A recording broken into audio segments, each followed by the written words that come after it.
Atam Anar Nəcəfov müalicə aldığı Sabunçu tibb mərkəzindən məcburi şəkildə çıxarılıb. Buna səbəb bir neçə gün əvvəl atamın yığılan pullarla bağlı açıqlama yaydığı videoda Qabil Məmmədov haqqında səsləndirdiyi fikirlər olub.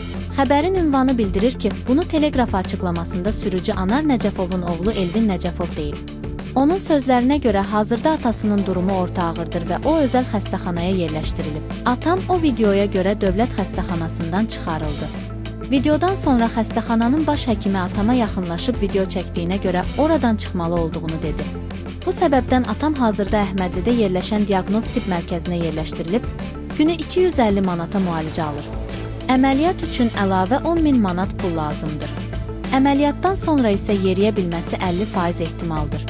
Hazırda 4-5 min manat pul yığılıb. 90-100 min manat pul yığılması isə şayədir. Allah şahiddir deyə o əlavə edib.